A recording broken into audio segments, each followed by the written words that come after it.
Empiezo hablando en castellano a pesar de que la sesión va a ser en inglés, para advertirles a aquellos que quisieran utilizar el link que tienen en la parte inferior de su pantalla para que les pongan los closed captions, que son en inglés, pero ayudan de todas maneras un poco en caso de que quieran alguna ayuda. De ahora en adelante vamos a proceder en inglés. Las preguntas pueden ir apuntándolas en el chat, en castellano o en inglés. Igual las podemos resolver acá. Háganlo desde el principio para que tengamos entonces eso como munición en el momento que comenzamos a discutir. Welcome all, and thank you for coming to our second session of Thinking the Post-Human. Today's episode is Technology and Ethics.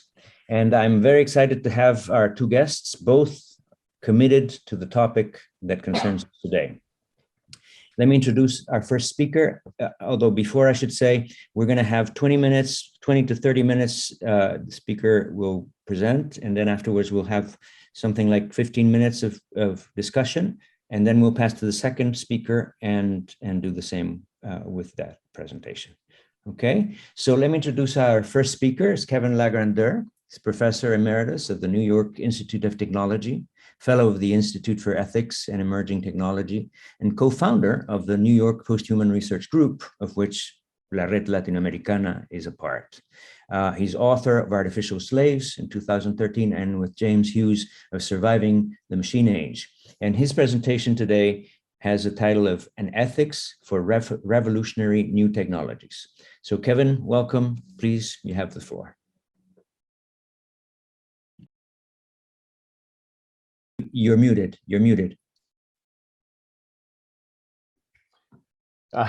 Primero, gracias, y primero yo quisiera dar mis agradecidos a Victor Krebs y todas de las personas que me invitaron aquí hoy para dar esta presentación. Yo me voy a hablar el resto del tiempo en el inglés porque mi español es pobre. And also my paper is in English. So now, can everybody hear me okay? Victor, can you hear me? All right. So I want to begin this presentation by making it clear that I think that our emerging technology has done some amazing and good things, as my examples in a few minutes will show, and that I'm in favor of its continued development. I'm not anti-technology. However, I'm also in favor of technology's careful development. Right now, there's not much regulation of developing technologies at all, and it's like the Wild West out there. As a result, some very dangerous things are happening, as my examples will also show, and that needs to stop. After giving some examples of emerging technology and what it's capable of, both good and bad, I'll conclude this presentation by suggesting multiple avenues for regulation that developers, industry, and government can take that may work to mitigate the dangerous consequences of unregulated emerging technology. So first, let's talk about jobs. Emerging technology can make our jobs easier. Think about the computer and tax software, for instance, which make writing and doing taxes easier, respectively. These are good things, right? But even tech for the working world has its problems. The first problem that's already arisen, and that James Hughes and I talked about in our book, Surviving the Machine Age, is technological unemployment. That is, the loss of jobs to automation. Industrial robots began displacing workers in the automobile industry in the 1960s, for instance, because they were very effective in terms of economics and efficiency. Robots don't need to eat, they don't need to drink, they don't need to rest, and they don't complain about workplace conditions. And for industry, which is basically an amoral production and profit machine, that's a big advantage. Automation can also make goods cheaper for consumers, but automation increasingly displaces human workers. For example, it might be no surprise to you, given what's happened in the automobile industry, that the world's first farm, completely run by robots, opened in Japan a few years ago. Or that a new Australian robotic bricklayer called Hadrian is available for the construction industry, and it can lay bricks 20 times faster than a human being. That is about 1,000 bricks per hour. But job losses aren't just limited to blue-collar manual labor. These days, even the middle and upper middle classes are affected. A surprising breadth of jobs can be replaced by cyber-physical systems and interconnected AI, which is the backbone of our current industrial revolution.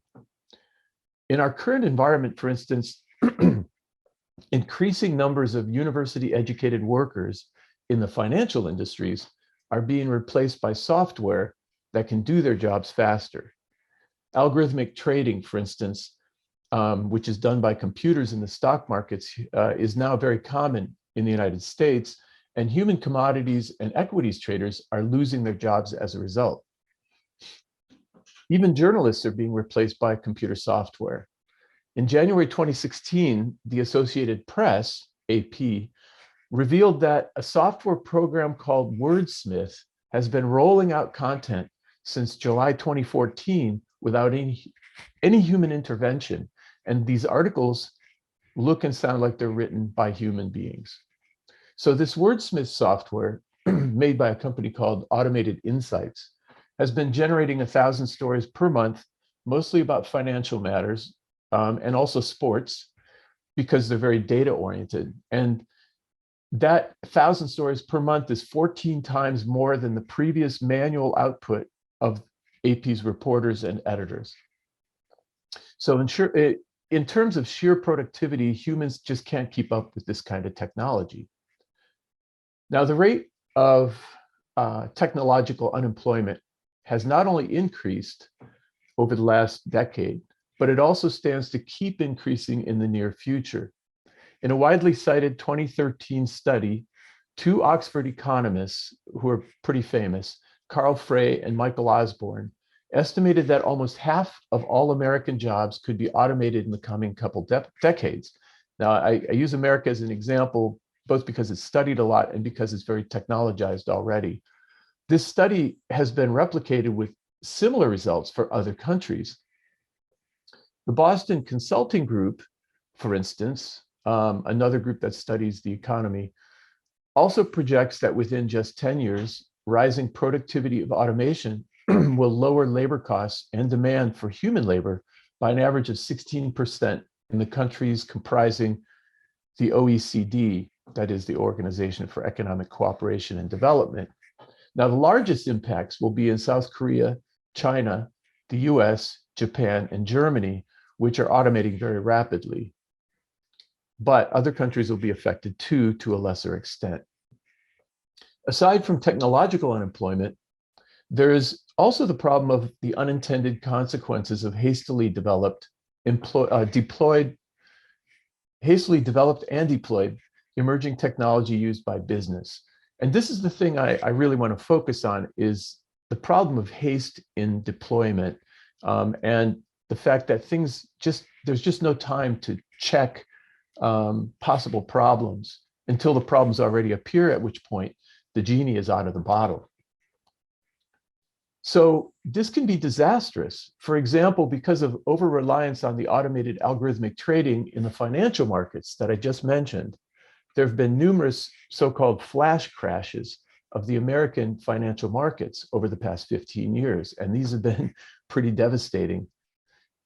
Perhaps even more frightening than these practical problems in the economic realm are the ethical ones in the social realm, specifically the threats to privacy and self-determination that are posed by some types of AI. To take a recent example, let's look at the apps made to track COVID over the past 2 years. Now, these were mainly deployed in Asia, sometimes to really good effect. The South Korean government had pretty good success early on preventing the virus's spread by having their citizens all use this tracking software on their smartphones, and so did China. However, there have been problems. First is a privacy issue. In many tracking apps, the data collected is sent to a central repository versus being kept on the phone. And so if there's a mistake or a data breach, whatever data has been collected is vulnerable, much more so in a central repository. Also, a centrally located cache of personal data is subject to abuse by governments especially. Now, unfortunately, some governments are already trying to repurpose tracking applications for COVID for oppressive surveillance of their citizens. China, for instance, according to the New York Times, is looking for new ways to use the tracking app that they made and had most people load onto their smartphones. With the virus, the government used the application to track and isolate sick citizens, but now they're trying to use it for surveillance of the population. As is well known, China is using AI facial recognition already for surveillance of its Uyghur population. And now they have one more potential avenue to do this because of smart software that was perhaps too hastily released during the COVID epidemic. Even more chilling is the example of possible privacy infringement and even violation of freedom of will in another Chinese innovation. And this was not very well known, but the information I'm about to give you is from actually a Chinese newspaper, the South China Morning Post. So as I've noted in some of my publications recently, several Chinese companies have begun, in the name of efficiency and safety, to force their employees to wear sensor caps on their head while they work in order to monitor in real time how they're feeling and how attentive their brain waves show that they are. Then this information from all of the employees' sensor caps is sent to an AI that adjusts their workflow in response to this collection of brain patterns. So what you have is a flipping over of humans controlling machines to machines controlling humans. According to information provided by Hangzhou Zhongheng Electric Company, which is one company that uses this arrangement, workers on their production lines all wear these caps that monitor their brain waves, and then management feeds that data into an AI that allows it to recommend changes in the workflow of the human beings, such as adjusting the pace of production and redesigning the workflows. Now, this is an example, as I said, of human beings being subjugated by their own AI, an eventuality that's been warned by such tech leaders as Elon Musk, Bill Gates, and Bill Joy, who originated Sun Microsystems. They all see it as a future danger, but clearly, based on what Hangzhou is doing, it's already here. Even the newest brain-computer interface, BCI. Now, BCI is used a lot already for such things as allowing people who are completely paralyzed to use their brain to communicate with the computer and move things around, like, for instance, to move a robotic arm. It's also used to input, so it's used two ways. It's used to also input information of certain types into people's brains, especially to control epileptic seizures or Parkinson's disease tremors. So I'll talk a little bit more about that in a minute. So there's a new type that's been very helpful for treating certain types of brain disorders, but it has an unintended downside, I think. And it's not just me, the researchers who developed it also have said this, and I'll show you, I'll explain that a little bit more in a minute too.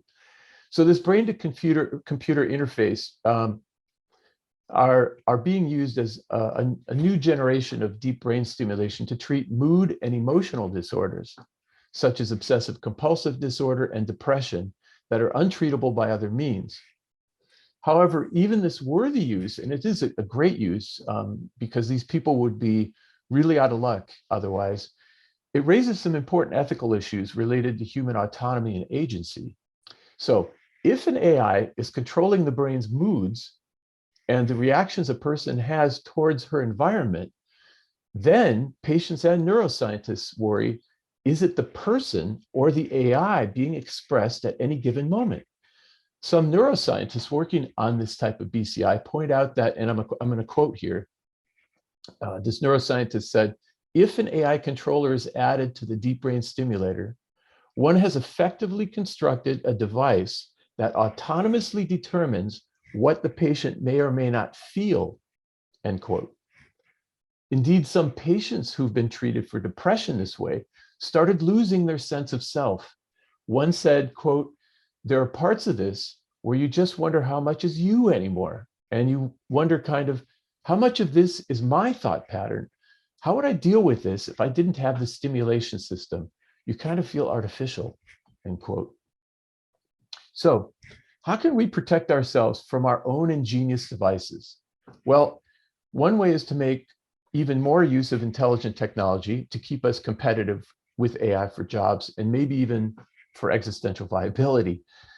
In fact, some automation might help human workers do their jobs better and forestall their complete replacement by automation. So try to solve the problems of bad effects of revolutionary technology by making more revolutionary technology to sort of tweak it. So a good example of this is something called the RoboGlove, which has been developed by a partnership between NASA and General Motors. Using sensors, simulated nerves, muscles, and tendons, the RoboGlove, which you put on your hand, gives an added 10 pounds of bionic force for holding tools.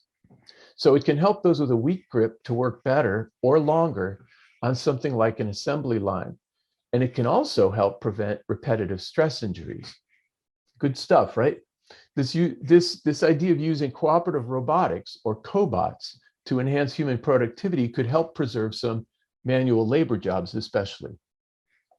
Now, another idea is to go further and implant humans with intelligent technology to make them more like AI, thus keeping it from eclipsing us. Elon Musk, who's one of the biggest proponents of this idea, started his company Neuralink with about $100 million of his own money for the purpose of making a Wi-Fi antenna that could be implanted in the brain, not so much to treat disease, although that's part of it, as to make humans more competitive with AI for jobs, and perhaps even eventually to allow the merging of humans with AI to make humans sort of a super species. Now, he said this all kinds of places in the news. And this is because he sees AI, as he said, he's seen AI as a threat to humanity, existential threat, particularly in the realm of jobs. And he sees neural lace, which is what he calls the implanted antenna, as something that could make humans able to compete with AI. As he says, using neural lace in a bidirectional manner could make us smarter, improve our memory, help with decision-making, and eventually provide an extension of the human mind. These kinds of solutions carry their own problems, though. In case you haven't thought of it already, the problem with cobots is that they only help some workers sometimes, and cobots possibly could also be a case of trying to cure a disease with more disease. As for the idea of enhancing humans that Musk envisions, aside from its technological hurdles, it carries a significant ethical risk and could compound the problems it tries to resolve. So, for example, specific problematic issues include how closely is safety being monitored, given the speed of these developments? Will the benefits of these enhancements be evenly distributed throughout society? And how's that going to be done? And who will pay for the distribution of benefits to people other than the wealthy? What about the issue of coercion? And that's the last issue I'm going to mention here. That is, others such as Briggles have talked about this. He talks about it in his book called A Rich Bioethics. They've pointed out regarding human enhancement that if some people choose to use implantable BCI, for instance, to make themselves more competitive with machines, they also become better competitors with other humans for jobs as well as for other pursuits. Consequently, other people will feel compelled to get the implants whether or not they really want them. Yeah. So, moreover, there's the big question of just what effects such a brain implant might have on humans, their sense of being human, their sense of agency. The Chinese uses I already mentioned of AI and brain sensors to control their factory workers and of apps to control their population are pretty good examples of what I mean. So to conclude, what about regulation? So would it help? Would a regulation of AI help mitigate the dangers of our ingenious devices? Well, I think that depends on how it's done. Over-regulation, of course, is bad. I think to work best, regulation of AI should be done, therefore, from the ground up instead of from the top down. So that is from the level of personal self-regulation by innovators and teams to professional, collective, and corporate self-control, and then to external regulation by government laws and commissions as a last step. First, so let me give you some details about how I think about this. So on the personal level of self-regulation, I'm advocating, actually, it starts with the general public, because you and I create the demand to offload our work to someone or something else that causes inventors and corporations to try to make machines that will do it. There's always a temptation to overuse our artificially intelligent proxies. In fact, we've already taken steps down this slippery slope. Think about the over-reliance in the United States on Tesla's autopilot to relieve people from some of the decision-making chores of driving. If you followed recent news, you know that that's proven deadly for people here in the United States at some points. The next important regulatory action is at the grassroots level, again, is the self-regulation of individual innovators and teams. So what specific ethical questions should innovators ask themselves before actualizing an idea? So happily, work is well underway on this important question, and a number of reports have already been written about it by both corporate and academic sources, enough to provide the basis for an extremely useful meta-study of all of them done by Harvard's Berkman Klein Center for Internet and Society. You can go online right now, and if you look up Harvard Berkman Klein Center, you'll get to a document they've created that's a report of reports.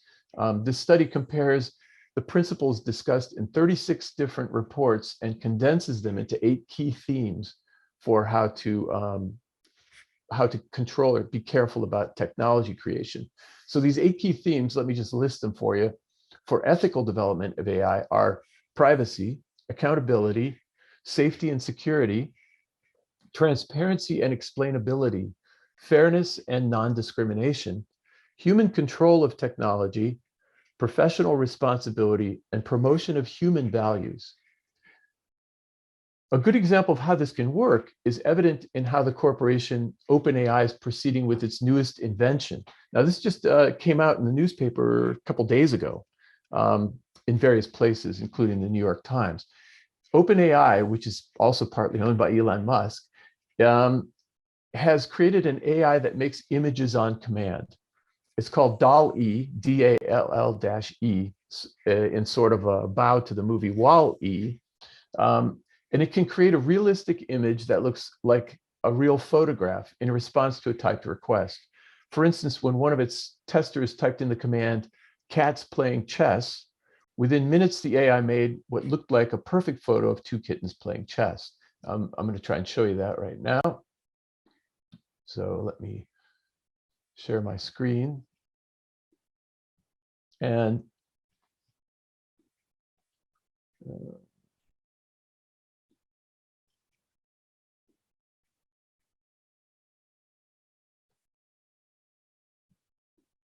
this is hopefully you can see this.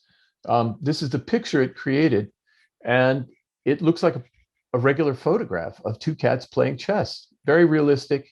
It's ridiculous, of course, but this is the problem. You could have this AI make any kind of photographic element, and it would be able to fool anybody who's naive enough to believe it.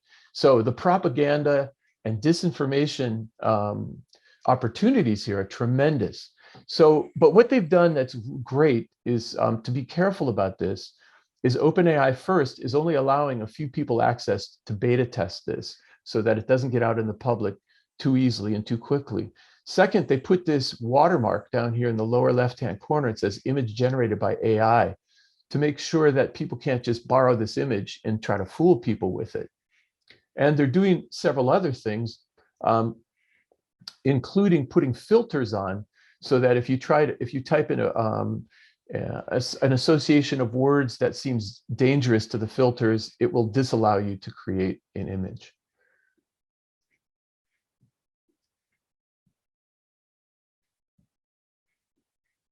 All right, so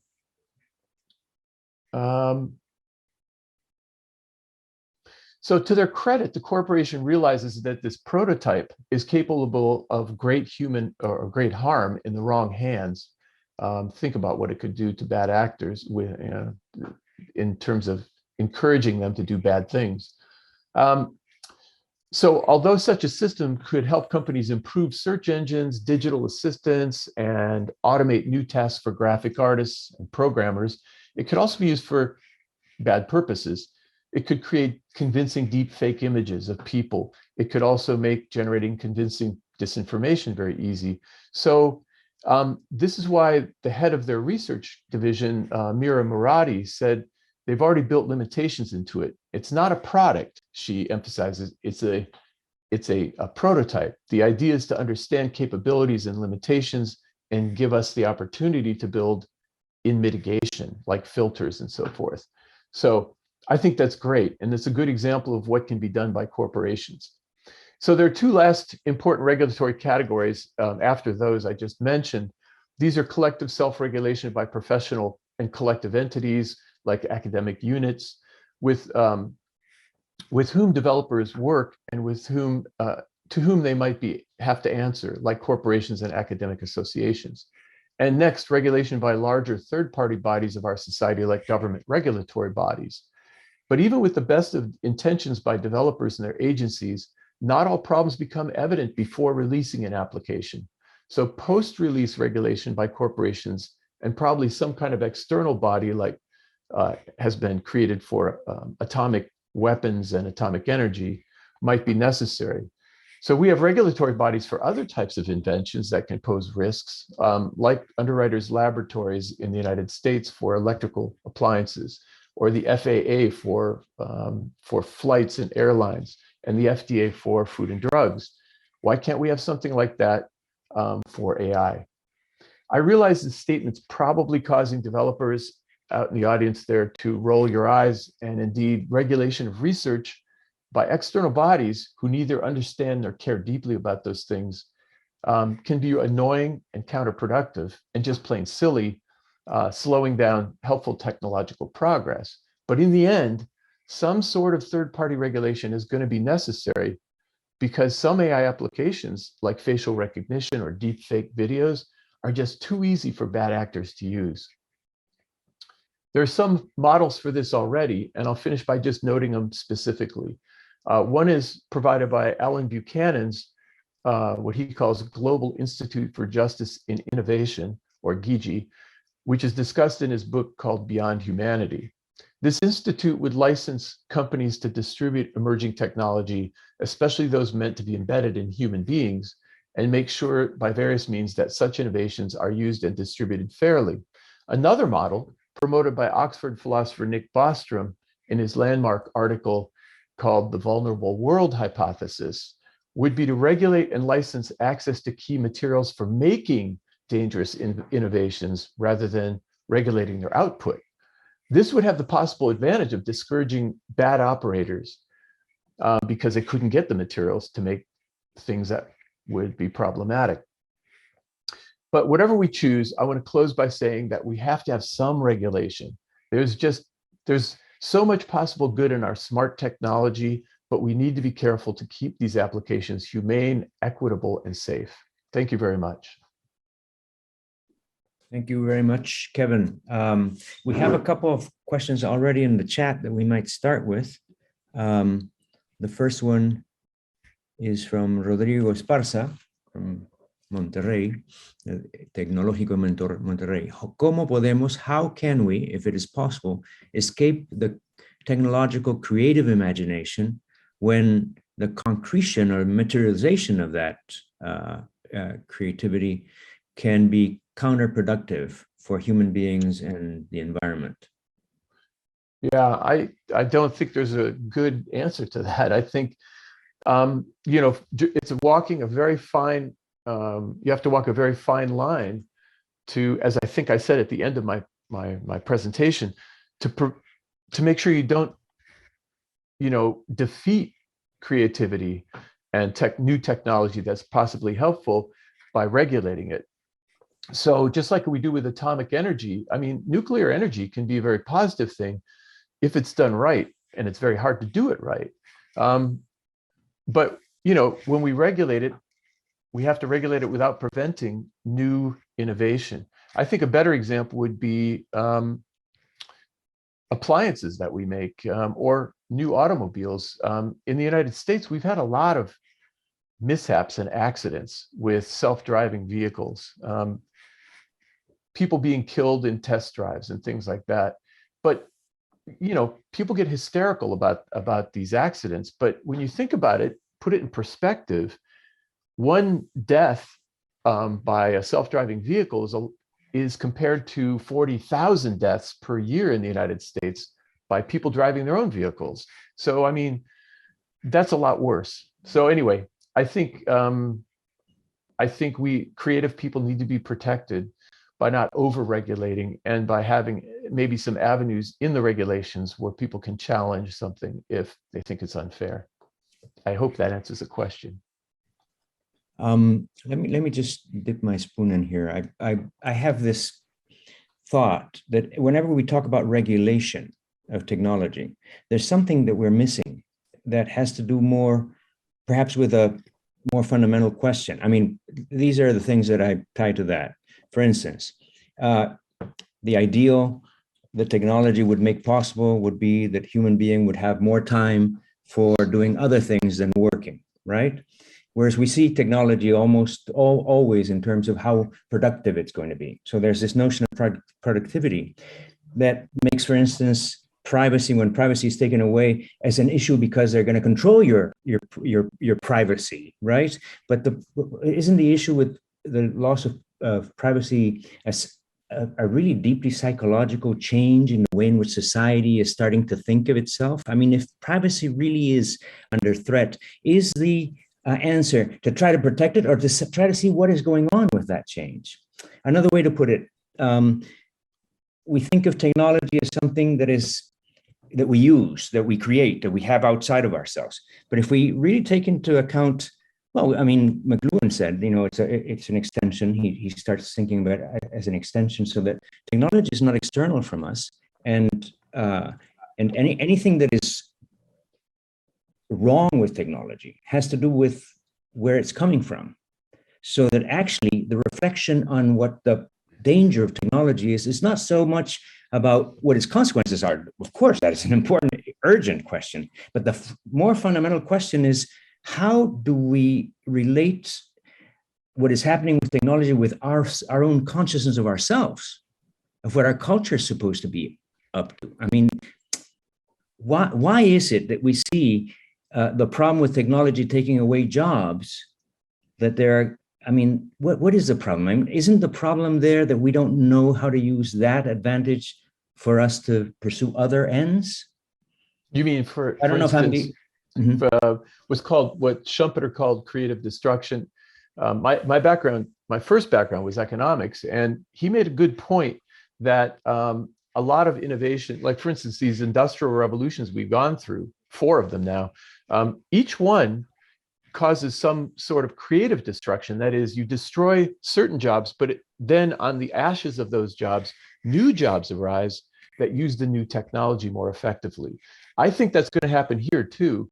But in the past, if you look at past revolutions, it's taken a full generation, about 25 years, for that new technology to become fully used. And then there are even more jobs. So the good news is there's likely to be more jobs in the future that we can't even imagine now.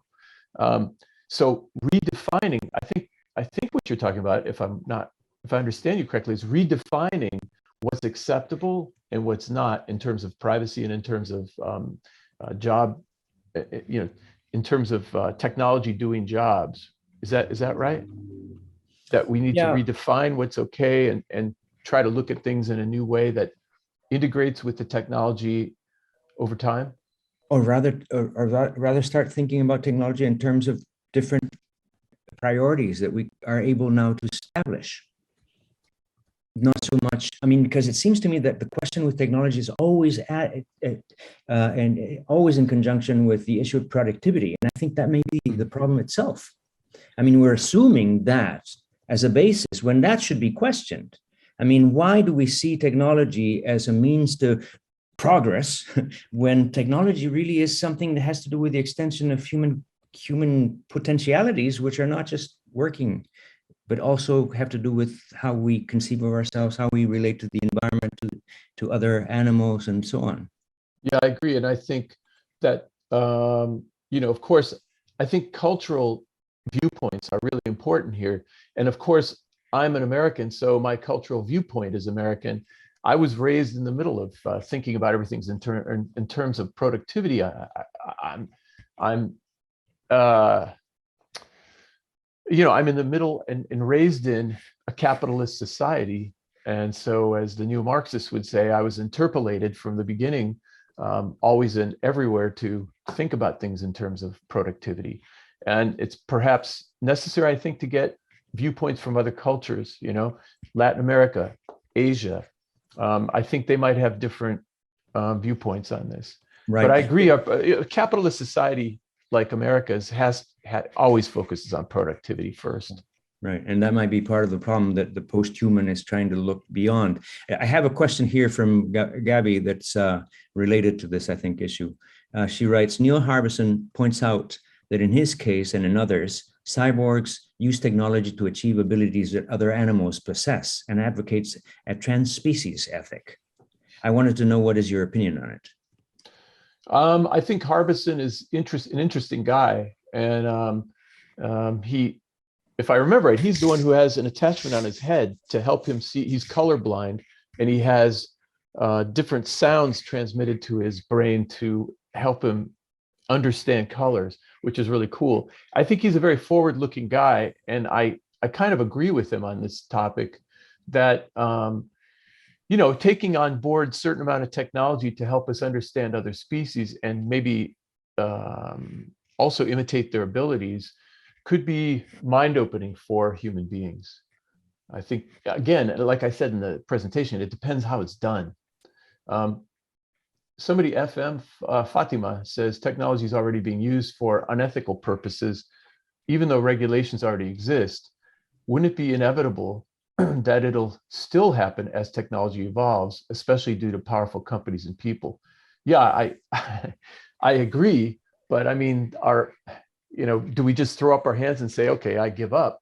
I think this, whenever I hear a question like that, I think about atomic energy and nuclear weapons, because the same questions come up. There are bad actors like Iran and North Korea who just ignore all the rules and regulations. But if we were to not try to pursue betterment of those regulations so that they become better and better, we would have already probably been wiped out in a nuclear war. So I think it's better to try to do responsible and good regulation as much as possible. What else can we do? I don't know. Maybe you have an idea for something other that we could try. Kevin, I fear regulations and controls. So you talk about regulations, and you've talked about it, but I still wonder, how's that? How can we do that? I mean, I think of governments, for instance, and I feel even worse.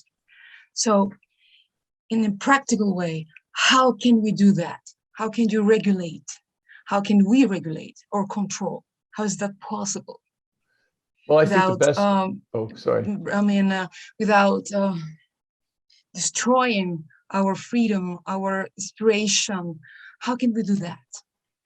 Yeah, I think that's difficult. I think you're right. It's very difficult. And I have the same fear. That's why I gave some specific examples I thought were pretty good at mitigation while not over-regulating. I think the best solution that's suggested for regulating bodies, and I think regulating bodies shouldn't be the government, because governments are not trustworthy worldwide. Exactly. Let's say. Exactly. So I think the better idea is to have international bodies that are third parties, like Nick Bostrom's idea of an agency that controls materials that are available for new production, so that to keep North Korea from getting, say, this new AI called DAL-E. Here's a problem I didn't talk about. DAL-E has been very carefully controlled and responsibly developed by OpenAI. But because they put out the basics of their creation in papers, academic papers, somebody in Texas, I'm going to leave him nameless for now, his name's in the article in the New York Times, he's already developed a version of DAL-E for public use. It's a simpler version, but it's already out there. And he said himself, you know, this can do bad things. We need to be careful about this. So in part, he created it to demonstrate the dangers of not taking control of these things. So I think your question is a fair one. I think the only answer is to try to create international bodies like our International Atomic Energy Commission, something like that, that would at least try to be fair about this and also not squeeze creators too hard. I think the EU, by the way, I'm going to sound unfair here, but I think the European Union has been a little bit hard on creators about technology. They have so many rules already, including, you know, defining the rights of robots. Come on, you know, robots are not people. They're not even legal personhood is ridiculous. They're tools still. They're just my vacuum. I don't want to give my vacuum personal rights, you know? So, I mean, if and when they develop sentience, okay. But to jump the gun by maybe 50 to 100 years and make laws about that just stops creativity, I think. My personal opinion. Agree. Thank you. There's a question from Luis Ronaldo Mancipe León that goes like this. Could you remind me, please, what DAL-E was created for and what's the function of this AI? Yeah, DAL-E, it's DALL, like wall, but spelled with a D. It was created to as another possible use for AI, because right now they have a lot of OpenAI has already created an AI 2 years ago that is now being sold to certain entities. What it does is called GPT-3, and it creates human-like written work, including programming. So an AI that can program other AIs, which you can see the possibilities there, but it also can write paragraphs of human-like words so that it can, you know, shorten tasks. So somebody who has to write, say, what this has been sold to, GPT-3 has been sold to programmers as an aid when they need a clip of programming code, and they don't have to write it all themselves. They simply have GPT-3 write it. They describe what they want. GPT-3 writes the code. They use that snippet of code and just put it in their coding. So OpenAI sees the same possibility with this DAL-E, except in terms of images. Let's say I'm a graphic artist. I need to have 2 kittens playing chess as part of my graphic creation. I simply tell DAL-E to create it for me, and then I drop it into my bigger creation, and it speeds things up. So I think, like everything else, this AI is about speeding up production. Back to Victor's point. Yeah, isn't Dali also a play of word on the name of Dali, the painter? That's a great idea. They didn't say that. The corporation said they made it a purposeful, funny reference to the robotic character in the movie Wall-E by Disney. Right. Yeah. Well, one more question here in the chat. Should the rights of a cyborg be different from a just human being? Yeah, I think that depends on how human the cyborg. Here we have a very difficult, again, this is like the EU making laws about robots and their personhood. I think there aren't enough of cyborgs yet to really be able to argue this point. So, I mean, we technically have cyborgs, those of us who have implantable defibrillators or pacemakers in our chest, or have what deaf people use, the implantable cochlea artificial cochlea, they're already cyborgs, but maybe not in the sense that we all think of it, like RoboCop, who's half robot. I think once more of us start worrying about being discriminated against because of implanted technology, then we're going to see more argument about this point. But also the inequality, right, that arises because, I mean, all these technologies are available for people that can afford them, but most people can't. So there's, again, a big breach is going to be created between those that have these powers, these potential enhancements, yeah, and those that don't. And so it's not just a matter of money now, it's a matter of actually nature. You're much stronger, or much more intelligent, or much more able to do things.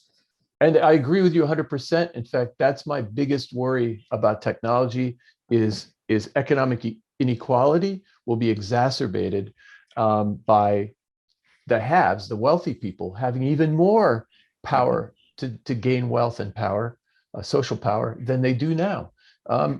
Let me give you a quick example of how that worry is coming to fruition. In China, you guys have probably all heard about this Professor Hu in China, who, without proper permissions, modified the genome of a set of twins to make them HIV resistant. He took out one gene, and without that gene, these twins cannot get HIV. Now, there are lots of other ways to prevent HIV, but he did this without giving proper information to the parents and without seeking proper scientific authorization and so forth. So consequences are he's in jail for like 20 years in China, and these two Chinese girls, the gene he removed also has to do with intelligence, native intelligence. Removing the gene automatically makes you more intelligent. So you have two twins here who have been created new geniuses. And think about the possibilities if that were to just become doable for everybody. Rich people could have that gene removed in their babies, and the babies would be automatically super intelligent and HIV negative. How fair is that? That's amazing.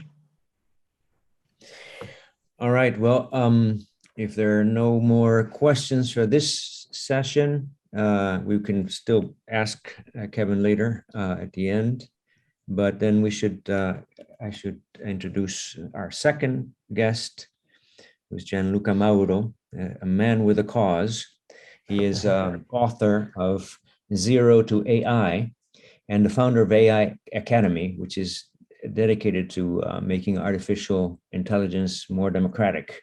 And it is my pleasure to invite him to talk about his presentation, which he has entitled The Algorithmic Tyranny Towards Ethical AI and Data Scientists. Gianluca, you're welcome. You've got the floor. Thank you so much, Victor. Thank you, everybody, for having me. Yo puedo hablar un poco de español, pero es suficiente para pedir comida en un restaurante, no para hablar de inteligencia artificial. Entonces voy a hablar en inglés, ¿vale? So, let me quickly share my screen. Let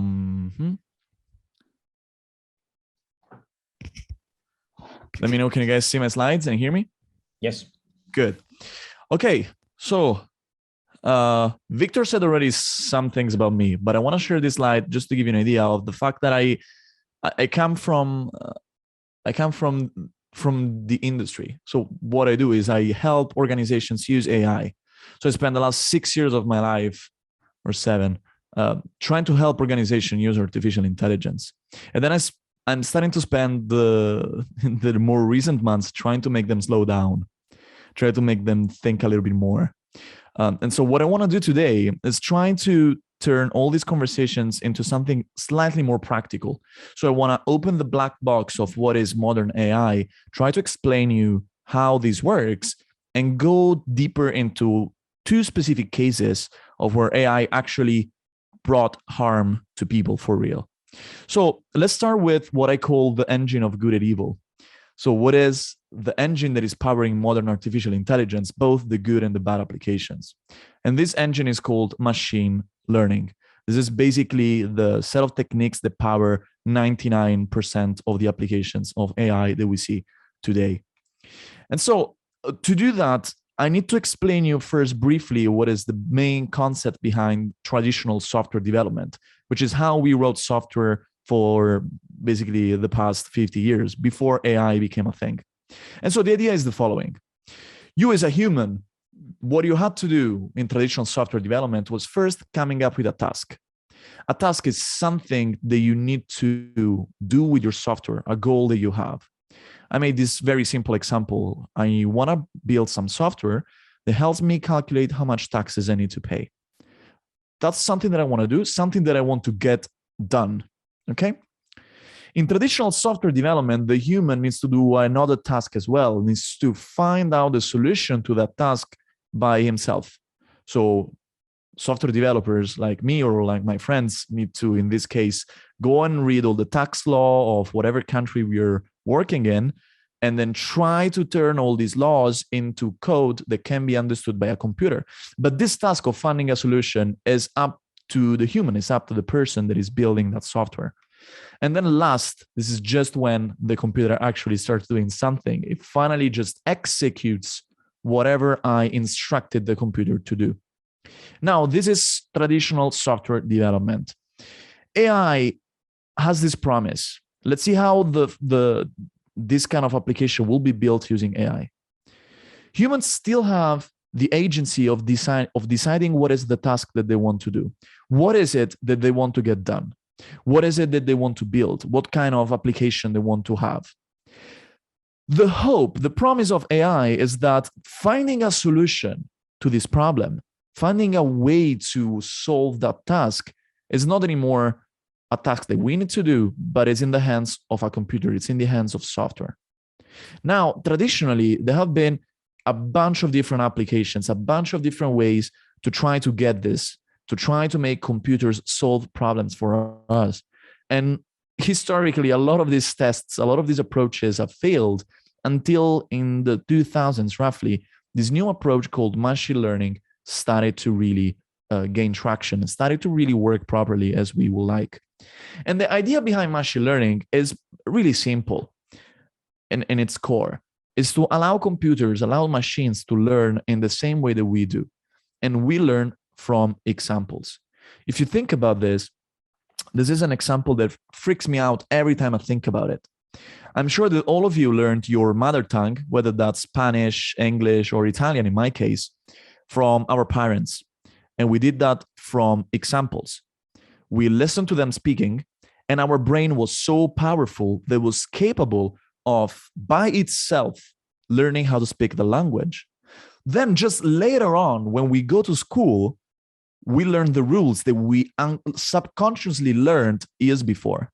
So paradoxically, for our brain, it's easier to abstract rules from examples rather than learning these rules in a rational way and then applying them. And the idea behind machine learning is to do the same thing for machines. So allow computers to learn from examples rather than explaining them what we want them to do. So this is kind of the idea in a very simple animation. In traditional software development, we put logic. So whatever we want, what we've found as the solution to a problem, and data into a computer, and we get an output. With machine learning, we flip these two steps. We feed the computer with data and a desired behavior, and we allow the computer to learn from the data and to come up with a way to solve this problem autonomously. So this is the main concept behind machine learning. Now, I gave you a super quick lesson in what machine learning is. I hope that I taught you something that you didn't know about all this stuff already. But the basic concept that I want to tell you is that basically what we're doing, and here I try to remember my philosophy classes from a while ago, and remember this concept of agency. So what we're doing is really trying to move the agency of finding a solution to a problem from us to the machine. We are telling the machine, hey, you figure out how to solve this problem. In the case of DALL-E 2 that Kevin talked about before, nobody explained the computer how to generate these images. Nobody did. The machine learned by itself after being fed with enough examples, with enough data. Okay. Now that we have this shared understanding of the basic concepts of machine learning, I want to get into a couple of case studies. These are case studies of AI gone wrong. So, where AI brought harm to people. And then we're going to try to use what I just told you to understand how is that possible. Practically, how is it possible that the AI brought harm to people? The first case is an Amazon hiring algorithm. So Amazon has millions of people that apply to get jobs in the company. And that's a big problem. They want to be super efficient. As Victor was talking about before, their main driver is efficiency, right? Just be faster, do more, be more efficient. And so they thought, we want to have an algorithm that it can be fed with 100 resumes and it can spit out the top 5. We're just going to hire those ones. So we're going to save time, because talking to people apparently is a loss of time for them. What we need to do is just hire the right people fast. Okay, that's what they wanted to do. A few months later, there was an article that said how Amazon accidentally invented a sexist hiring algorithm. So basically, this algorithm, by looking at the data was previous hiring decisions taken by Amazon managers, learned that being a woman was a bad attribute to work in the company. So the algorithm started to look. It was also pretty clever in spotting this. So even if you didn't tell the algorithm, hey, this individual is a woman, it will understand that women's chess club captain was meant that this person was a woman. Or if that person played, let's say, volleyball, which is traditionally a more sport that is practiced by more females, let's say, just making an example here, it will understand, hey, this is probably a woman, so I should not get this job. Whereas, let's say, American football, which is traditionally a sport practiced by more men, would be a better feature for this individual. So that's the first example that I wanted to tell you. The second example that I wanted to tell you, and then I'm going to try to understand what happened behind the scenes, okay, is an algorithm that is used in the United States in their healthcare system. So 200 million people every year in the US are analyzed through commercial tools. They want to identify high-risk care management programs. So people that are in particularly risky health conditions that deserve to have some additional treatment. And so there's a lot of people. It's really hard to manage all these things with humans. And so they thought, well, what we can do, since it's a problem of trying to allocate resources in the best way possible, we can turn this into a prediction problem. We need to predict who are the individuals that can gain more positive outcomes from this program. They need these programs the most. So this is how the system worked, basically. You get the health records of an individual, you feed them to an algorithm, and this algorithm will spit out a risk score for that person. So this is basically a number that tells me, hey, how likely is this person to need this extensive care program? And the ones with the highest score will automatically be enrolled in this risk care management program, and all the other ones, there was a group that was sent to a human being for evaluation, and other ones were just discarded by the program. That is the concept. Now, there was an article, there was a research paper actually published on Nature, and then a bunch of articles coming from this that found out that these algorithms were racist.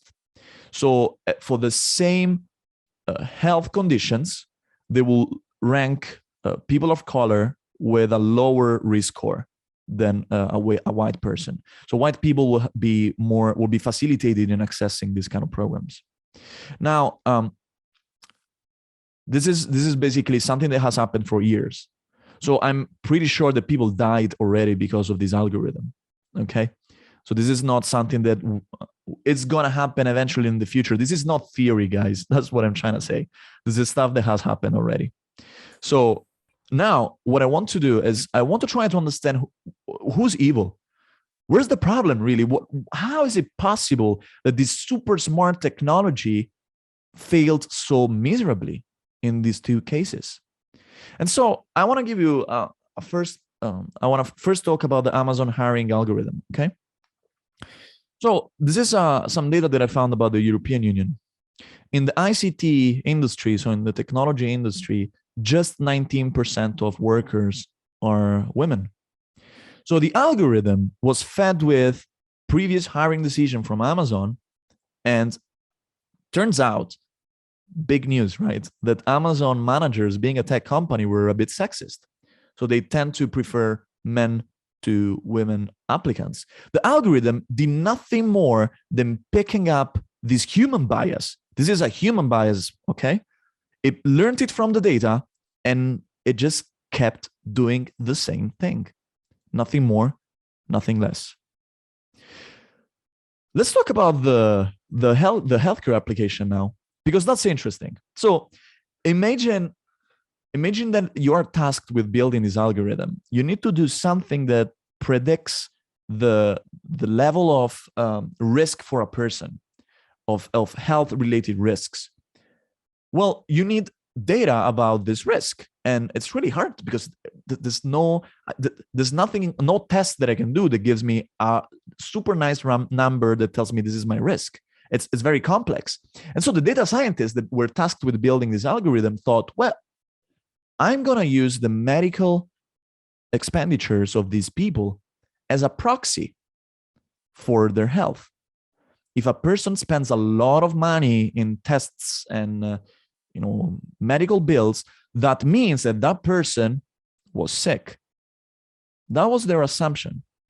And in fact, if you compare how good was the algorithm in predicting medical expenses and to white and black people, the algorithm was perfect. It was correctly predicting how much money people were going to spend on their health.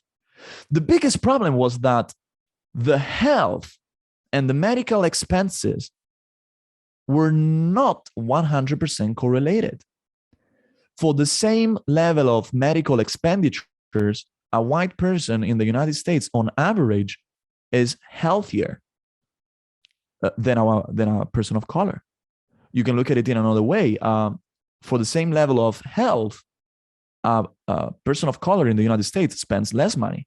So this algorithm was designed poorly. Whoever built this algorithm decided to use the wrong data to feed their algorithm.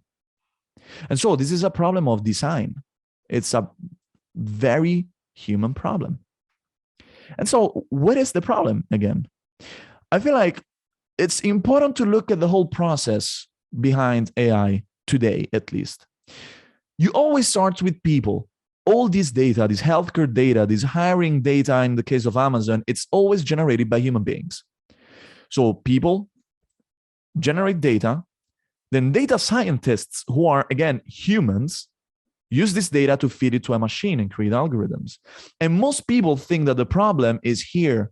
Most people have this idea of the algorithm being evil or doing weird stuff and hurting people, whereas the problem is probably 99% of the times happens before.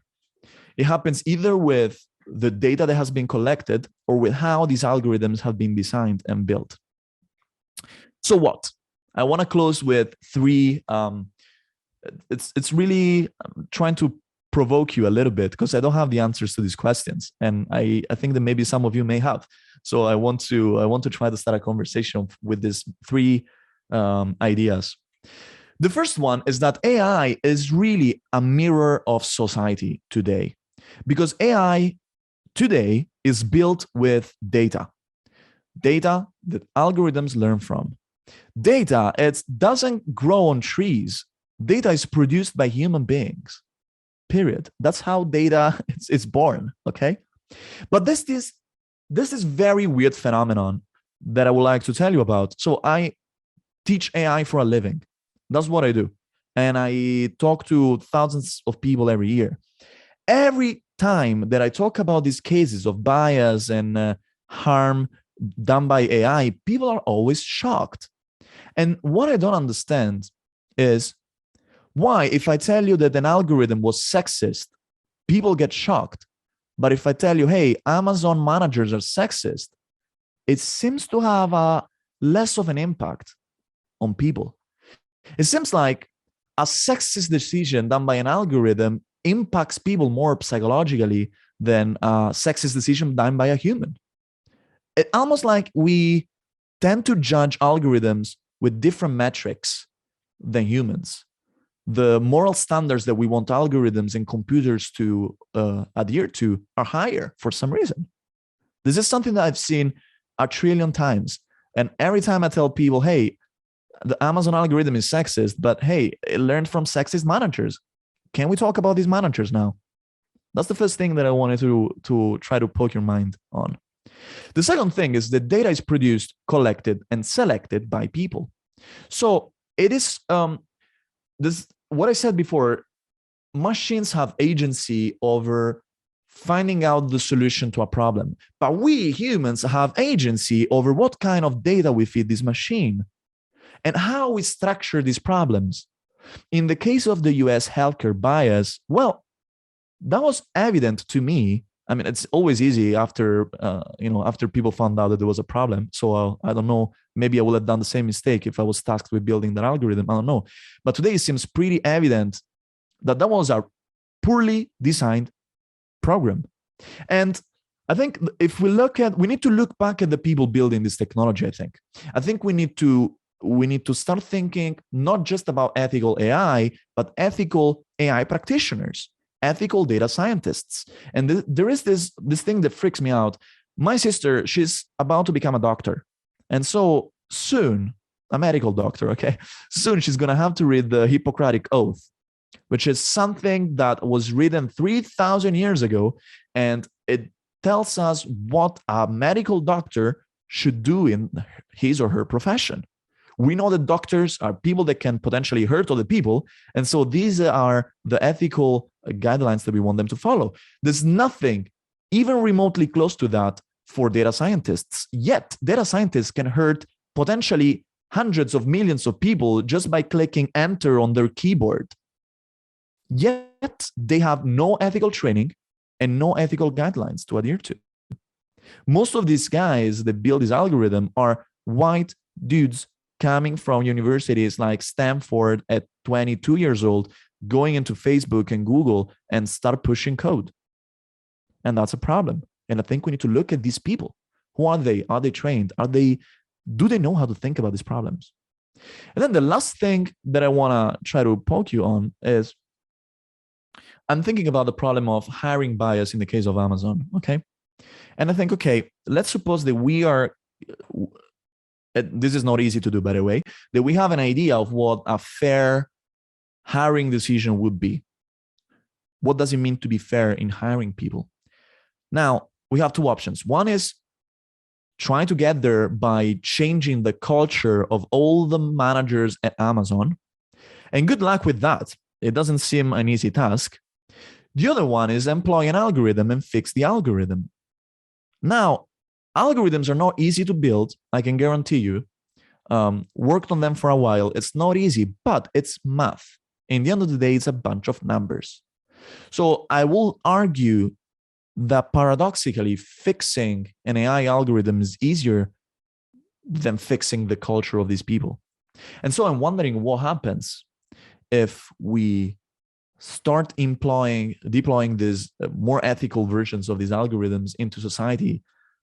Would that be a potential faster solution to fix some of the problems that are afflicting our society since decades? I don't know, but maybe. That's one of the things that I wanted you to start thinking on. That was my last slide. Just going to leave you with some of my contacts in case you want to get in touch and start discussing more about these topics in the future. Now I'm going to just stop sharing and super happy to get questions and start talking about these topics. Thank you very much, Gianluca. There are a couple questions already here that I would like to read. Let me start with this one. To the extent that the programming of these algorithms is always in the hands of a white population from the global north, something you just referred to, how can you solve the problem of racism or change these inequities? So that's a really good question. I think the obvious answer is that we need more diversity in tech. That's pretty obvious, I think. How do you do that? That's, I think, the hard question. Frankly, I don't have an easy answer to this. I am positive because I see that AI education is becoming always more and more democratic. Myself, I studied engineering at university here in Rome, but I didn't study AI at university. I studied AI online for free. And so access to this knowledge is becoming always more and more spread. The problem is that then if you train people from minorities on AI, then they still need to have the chance of getting into these big corporations so that they can bring their point of view, they can bring their mindset, and they can bring their sensitivity when these algorithms are deployed. And that's, I think, a problem that I don't know and cannot solve, but I am seeing a lot more awareness in tech companies. I work for my own company, so I don't have a direct experience of this, but from my friends that work at Apple or have friends that work at Facebook, I see that that's getting better. But again, my biggest reason to be hopeful is the democratization of knowledge. It's very easy today to get up to speed on these technologies. So I think it's going to be more widespread soon. Interesting. May I say something? Because I say the question, I put the question, and I wanted to address something more. Because, for example, we have the case of India. In India, there's a lot of people who works in this type of things. And I don't think that this is democratic. I think they work for other chiefs. They are in global north. So the problem is not only to have more formation or more, more people in the area. It's also who is the boss, who gave the orders to these programations and make this algorithm. 100%. Yeah. I think I think that's you're touching on a very big problem, because you can have knowledge, but then you're not the one taking the decisions, but the one executing orders. Then it doesn't really matter. That's a societal problem that I struggle finding a solution to. But again, what I am noticing now is there's a bunch, like even startups today. There are startups that are having a wild impact in the world, even with very small teams, just because it's becoming so democratic to build these algorithms, to gather data, to train computers. What you can do today, 6 years ago, was completely unthinkable. And so I am looking at even small teams of people with very limited resources being able to build really powerful technology.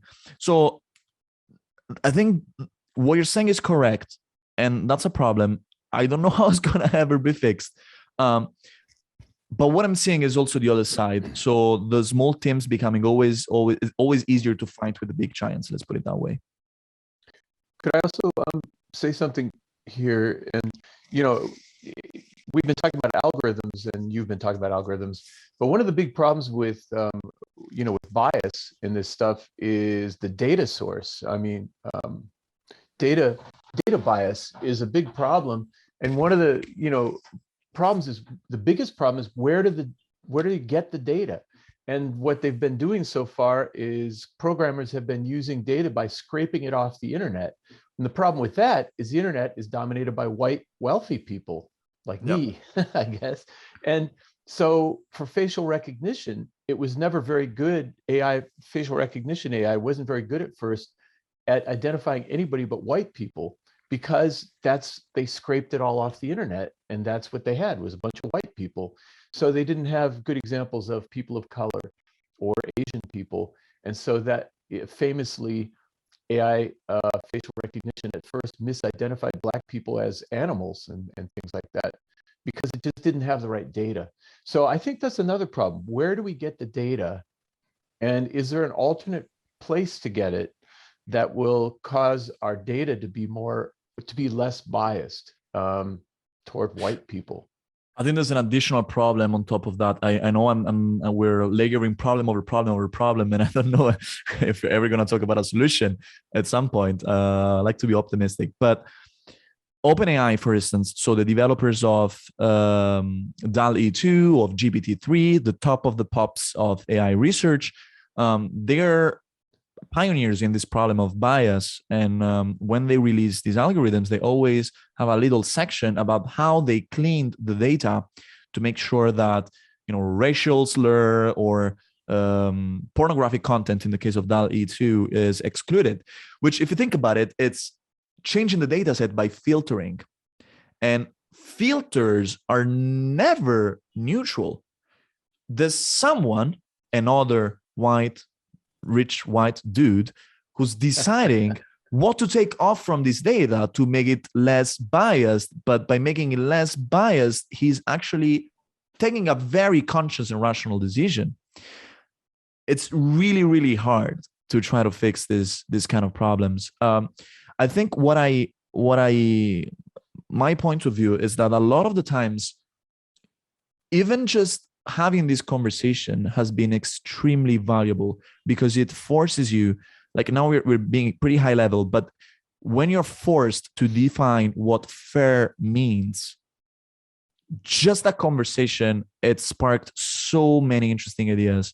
I'm going to give you a practical example. I was talking to a very large company, one of the largest producers of fast-moving consumer goods. And we were talking about doing an algorithm for HR. So to try to tell them which people to hire, but also which people to promote. And what I told them is, guys, before I even write the first line of code, we need to have months of conversations about what does it mean to have a good candidate. And we started talking about it. And they were like, well, a good candidate is one that performs well. I'm like, okay, what does perform well mean? Well, perform well means brings result to the company. Cool. What does good results mean? Good results mean increase in revenues. Okay, how do you measure that? And is that the only thing that matters? I mean, how do you, there's people that do extremely valuable work. I'm saying, you HR person, how do you value the money that you bring to this company? We had this conversation for weeks. We ended up not doing anything in terms of data science, but that single conversation, the multiple conversations, it lasted a month or more, was extremely helpful. And so to me, this very interesting phenomenon of, I feel like I am learning more about me. I'm learning more about society. My clients are learning more about their companies, just thinking about what they should do with AI, even without writing the first line of code. Because unless you have it very clear, there's this quote that I have in my head, which says, careful what you wish, you may get it. The problem is AI gives you exactly what you train it to do. And if you don't think clearly about what you want, you're going to fail.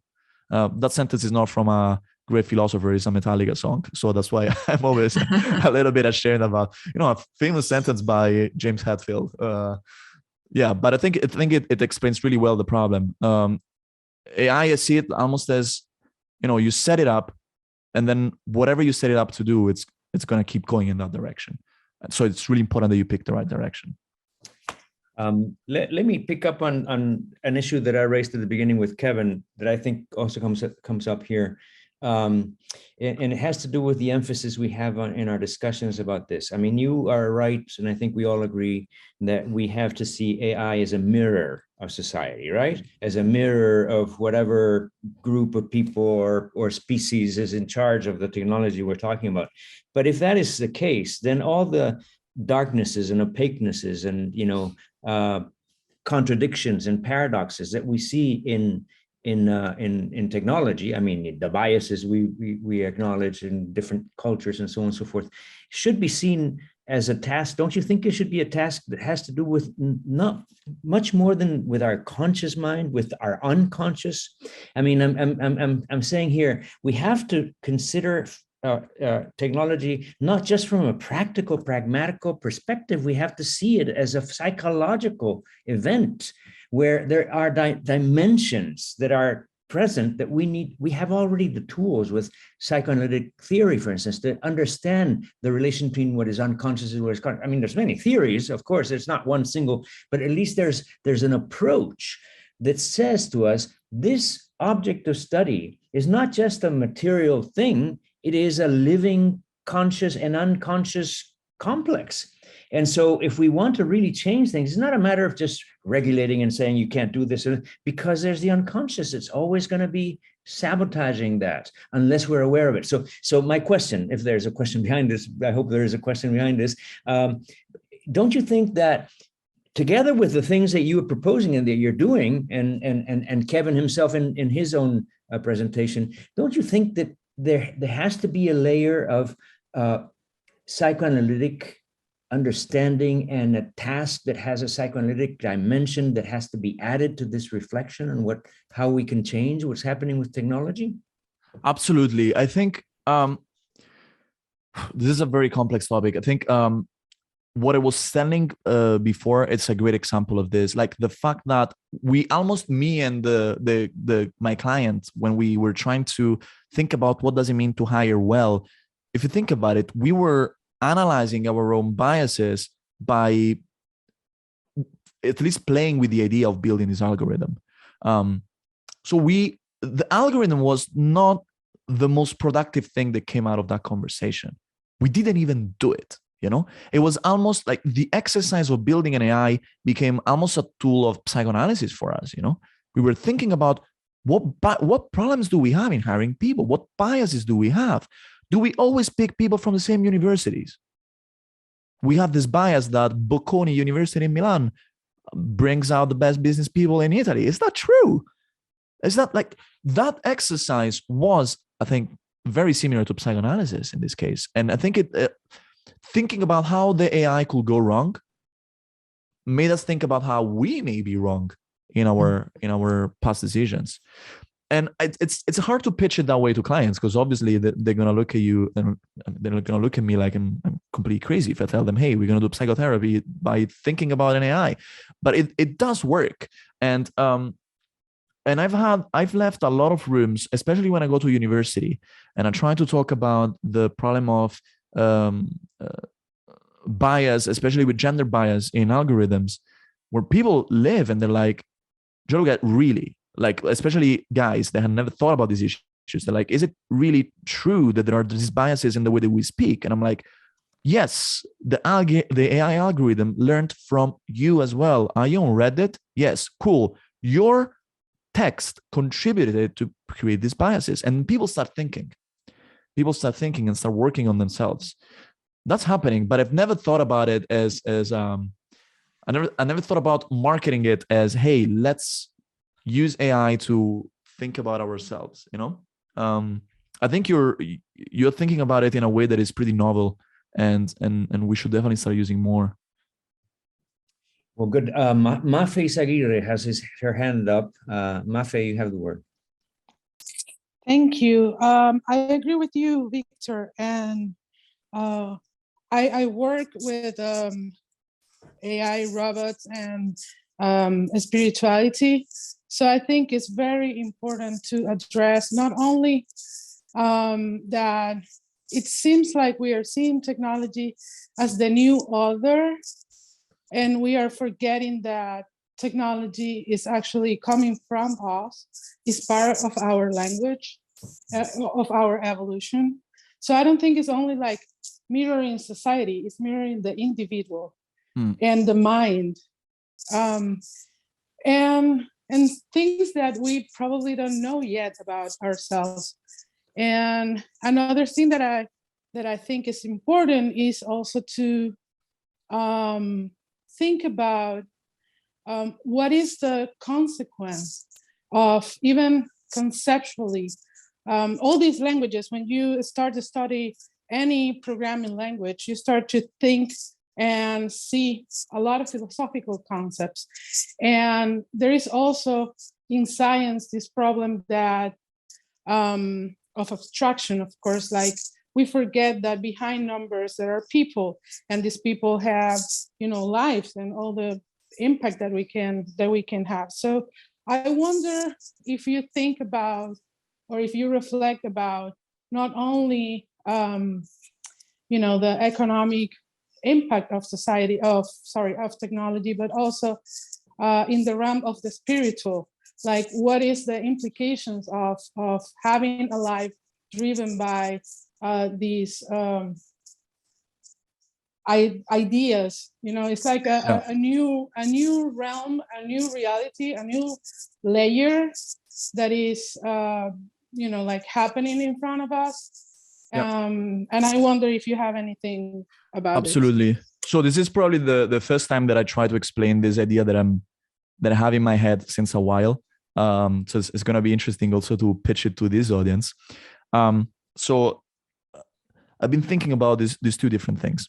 So when we see the outputs, for instance, of DALL-E 2, the algorithm that Kevin was showing before, we tend to call that creativity. We say, hey, this algorithm is creative, period. Okay, cool.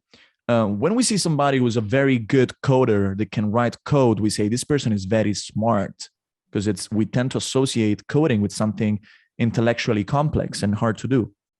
Cool. Now we have algorithms that can do both. They can do creative images and they can write code by themselves. So by extension, we may say that these algorithms are creative and smart in a way. They're intelligent. But once you know how the sausage is made, so once you know how these algorithms are built, you start thinking, okay, these algorithms became smart or became creative simply by looking at a lot of freaking examples and extrapolating patterns. And if that's the way that they used to become smart and creative, is that also what I do and nothing more? We have this idea of creativity as something a little bit, mystical almost, Sometimes you have this, idea that came from nowhere and allowed you to write an amazing piece of music. The Beatles were creative. They had these insane ideas coming out of nowhere. Is it possible that it's actually nothing more than pattern recognition? That they had a lot of data, the music that they listened to in their past, the stuff that they played and the sounds that they heard, and they were just capable of finding patterns and mixing them up. So in my view, AI is actually taking me as a human and bringing me down the pedestal, making me think, well, we have this idea that if you're smart or if you're creative, you're gifted. Probably you just had a lot of data that you've seen and your brain was able to find patterns in this. And that's the first part of what I am thinking about in terms of in this realm of artificial intelligence. The second thing, which is very related to this, is there's this crazy phenomenon that happens with neural networks. So when you take an artificial neural network, so the algorithms that today we use to create all this crazy stuff, if you make it very small, it may be capable of doing a task, so of learning and doing whatever you want it to do, but it's not capable of abstracting. What does it mean? It means that it's not capable of creating high-level concepts of what does it mean to be a dog or a cat based on text. Okay, the bigger you make these algorithms, the more layers you put. It's nothing more than just more numbers, basically. The more these algorithms become capable of abstracting concepts, and so they start understanding that a cat and a dog are different, but there's something that makes them similar in a way, even though nobody explained these algorithms, hey, they're both household pets. They just start to understand these things. And so I think that one of the biggest difference between me and my dog is that I am capable of doing these abstractions. I'm capable of abstracting the idea of future, the idea of present, the idea of hunger, the idea of love. My dog doesn't do that, probably. I think that my dog sees me and he feels something and he starts waggling, but he doesn't think about the concept of I love my owner, right? And so that also is making me bring my humanity down from the pedestal, because it's making me think, well, probably the only thing that I have is a bigger brain, period. And having a bigger brain, having more connections and more neurons, exactly like a bigger neural network, is giving me the gift of abstracting, but it's nothing more than a bigger brain that allows me to do abstractions. These are the things that I've been thinking about in the past few months. I don't know if these things make any sense to you, but it's thinking about how neural networks work and trying to see the analogies with how I think I work by, you know, thinking about my brain and doing psychoanalysis, etc., is making me take my own humanity down from the pedestal and making me think I probably am not gifted. I probably don't have anything particularly crazy going on. I probably just have a big brain compared to my dog Martin. And that's bringing me a lot of different things that are useful, but not magical. So that's what I'm thinking about. That's really very, very interesting. And I think you're touching on a very important issue. Let me just give you another example to think about along those lines, or a question.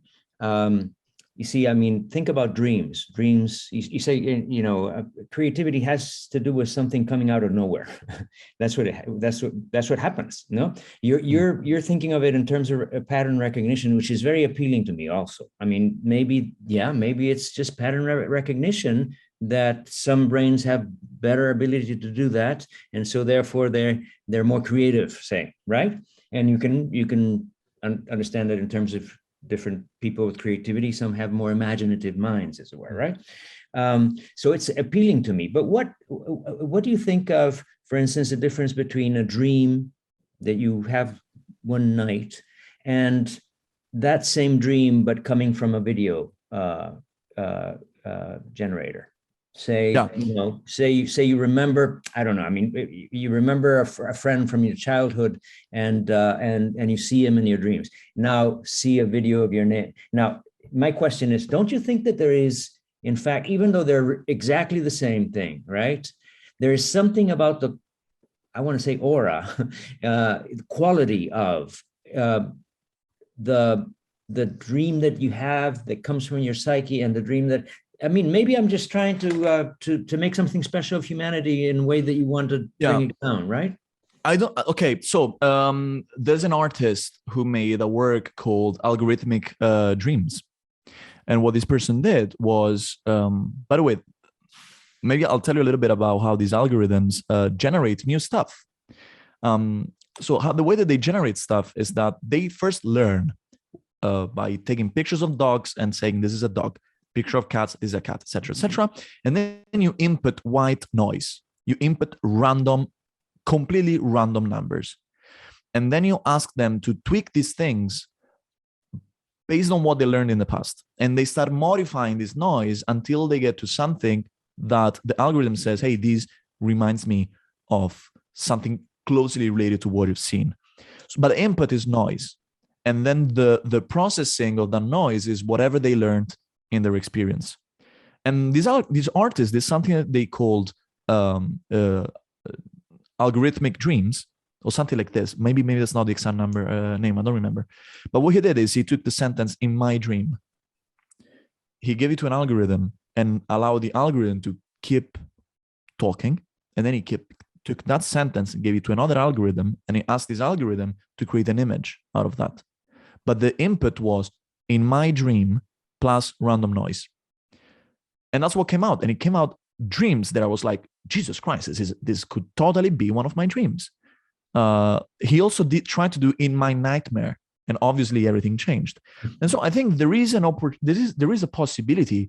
The way that I see my psyche after I've at least today, after I've been researching all these things, is that my experiences, everything that I have experienced in my life, the conversations I had, the stuff that I touched, etc., contributed to create this biological neural network. So to start creating connections between my neurons, and whatever you give me as an input, it's gonna elaborate it and then push it out as an output. There's people that say that we don't have any free will. Whatever happens to us, just our brain has one way of processing it based on our experience, right? And so I'm thinking dreams, I'm starting to see them as white noise, as random stuff that starts in a way in our brain while our brains do whatever they do while they're dreaming. And there's the way that this random noise gets modified and becomes what we see as a dream is probably due to the way that our brains evolved after all the experiences we had. I have no proof of what I'm saying. I have no freaking idea if that's true or not. I don't think anybody has a clear idea about what dreams are, but I think it's not incompatible with the idea of our brain is a biological neural network that learns exactly like an artificial neural network, and a dream is just white noise that gets processed based on our experiences, and something comes out. I don't think it's incompatible. I wish it was incompatible and there was something special about it. There may be, but I think there is an explanation that excludes any special stuff going on. Yeah, interesting stuff. Luis Reinaldo has his hand up. Adelante. Hello, can you hear me? Yes. I would like to speak in Spanish because it will be easier for me. Te entiendo. Is everything okay? Okay. Bueno, la verdad es que estamos atravesando un momento que ya traspasamos ciertos límites, ¿no? Como humanidad, que siempre estuvieron vetados, ¿no?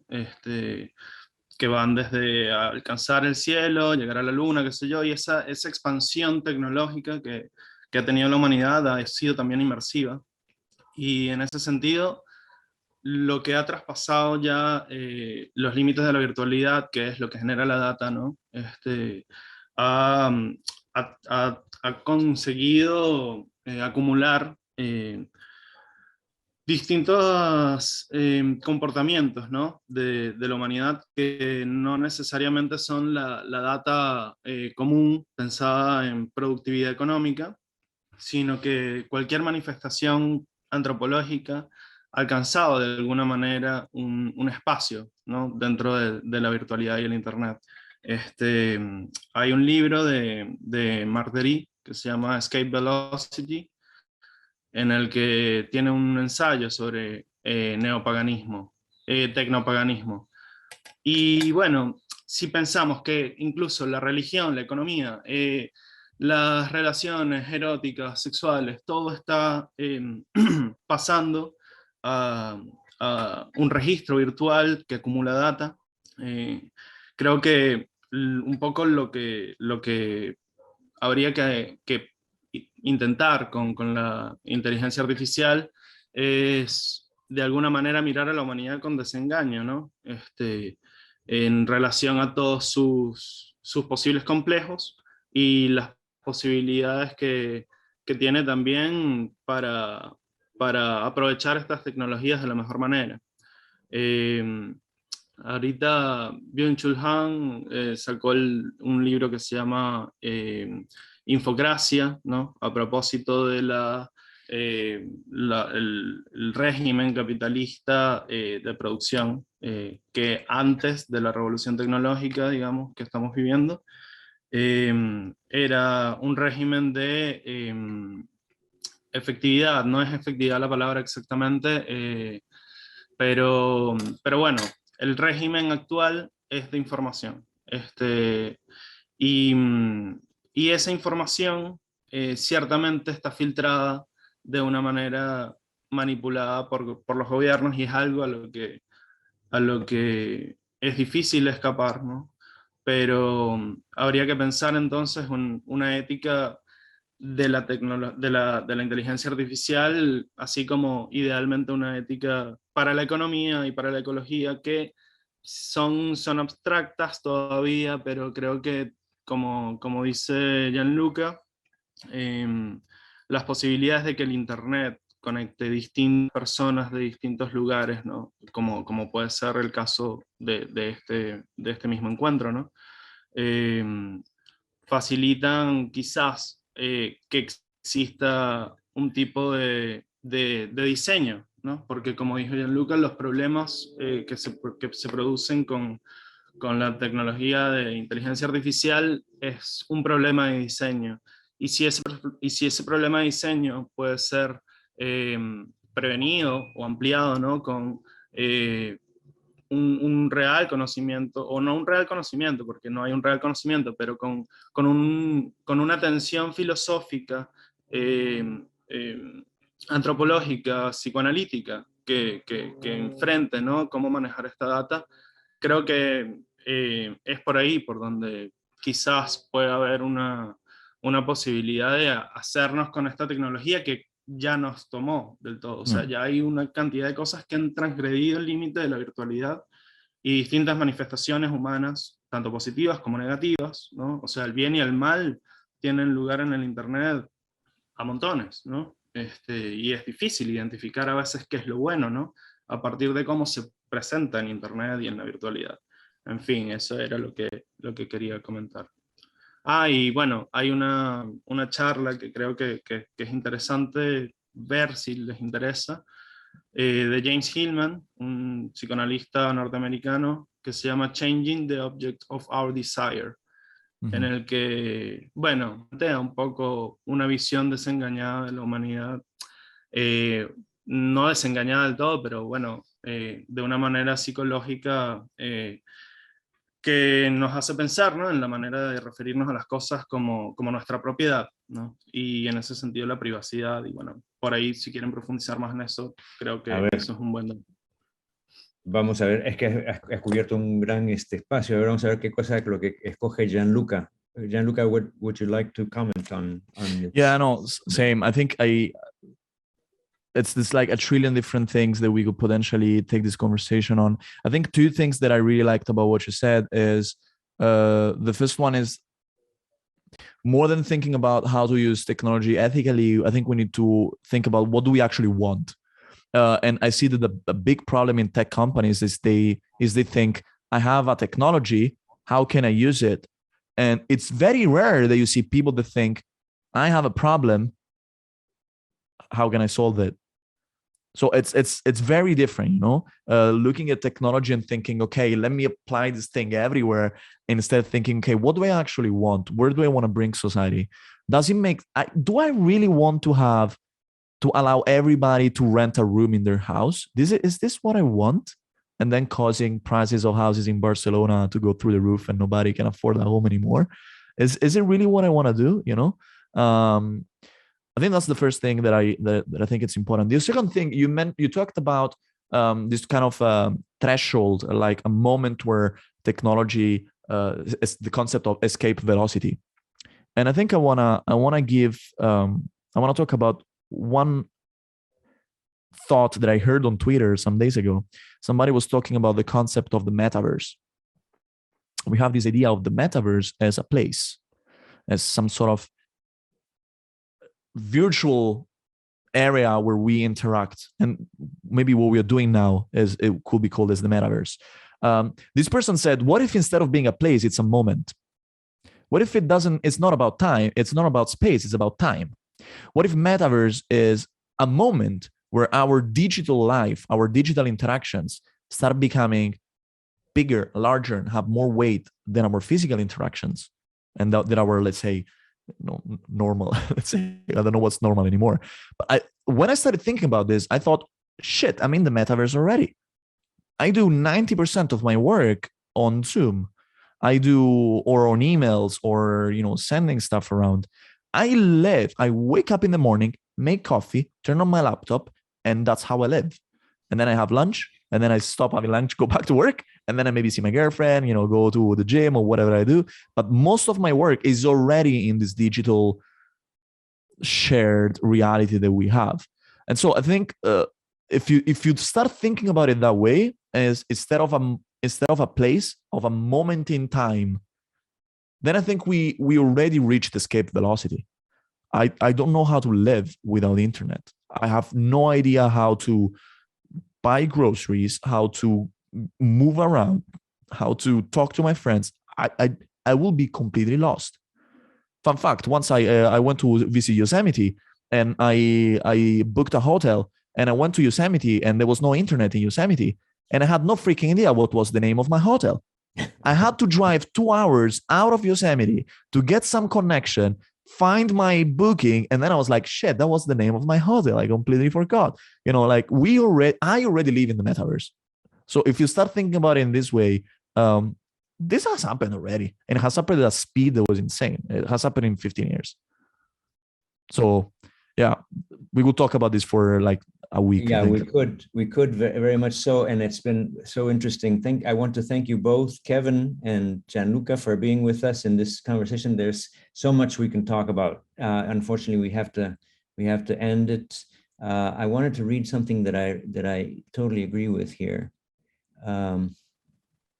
Yes, I want to close this with this thought that comes from WOP. I don't know who that is, but thank you for the question or the comment. It says, it seems that the approach to this ethical discussion responds to the classic way of designing, as if a human solution is still expected and not a conversation with technology. I think it's clear that why I chose that as an ending. Thank you very much to everyone. It's been wonderful having you. Thank you, everybody. Wonderful.